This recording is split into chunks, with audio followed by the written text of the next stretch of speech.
Bwana Yesu asifiwe sana, watu wa Mungu.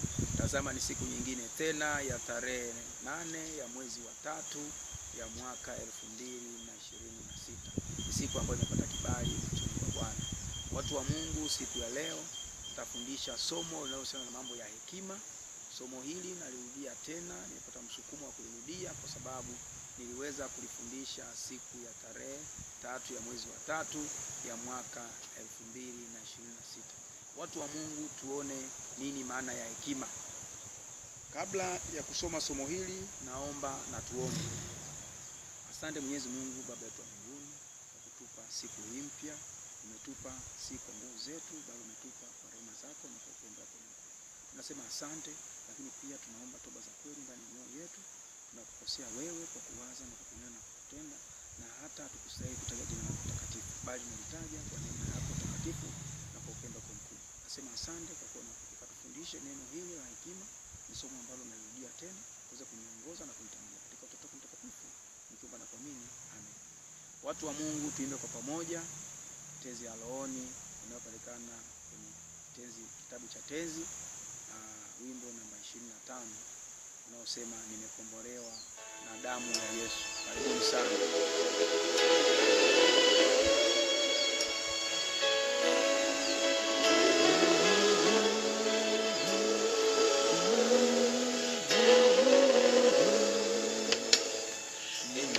Nimekombolewa na Yesu aliyenirehemia, kwa bei ya mauti yake nimekuwa mtoto wake.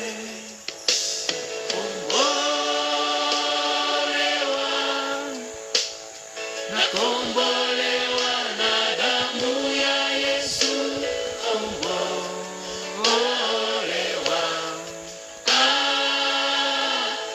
Ni mwana wake kweli.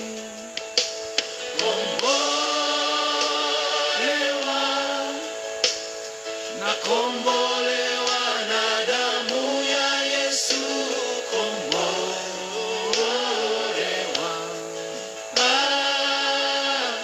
Mimi mwana wake kweli. Tunakombolewa kwa damu ya Yesu, watu wa Mungu. Nimekombolewa na furaha kupita lugha kutamka, ulionyesha pendo lake, nimekuwa mtoto wake.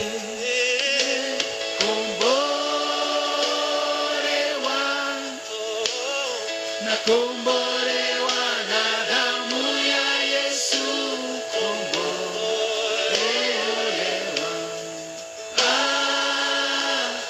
Mimi mwana wake kweli.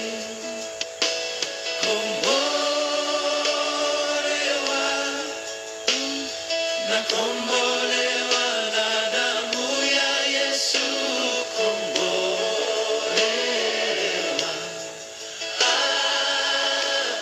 Mimi mwana wake kweli. Asante watu wa Mungu, wote tunakombolewa kwa damu ya Yesu iliyoweza kumwagika pale msalabani kwa ondoleo la dhambi zetu. Hivyo tunamshukuru Yesu Kristo kwa kuwamba pale msalabani ili sisi wenye dhambi tupate kukombolewa. Moja kwa moja, watu wa Mungu, twende kwenye somo la hekima, tuone nini maana ya hekima. Lakini kabla ya kusoma nini maana ya hekima, tusome Biblia takatifu. Tusome kitabu cha Waefeso sura ile ya 5 mstari wa 15 hadi wa 17. Tusome Waefeso sura ile ya 5 mstari wa 15 hadi ule wa 17. Lakini watu wa Mungu, mimi nitasoma mstari mmoja tu, ule wa 17, lakini wewe ukipata nafasi utasoma mstari ile yote. Mstari wa 15 inasema, basi angalieni sana jinsi mnavyoenenda, si kama watu wasio na hekima, bali kama watu wenye hekima. Kwa kutambua hili, tusome nini maana ya hekima. Nini maana ya hekima, watu wa Mungu? Hekima ni uwezo wa kupambanua, kuhukumu na kufanya maamuzi sahihi. Maana ya hekima, Hekima ni uwezo wa kupambanua, kuhukumu na kufanya maamuzi sahihi.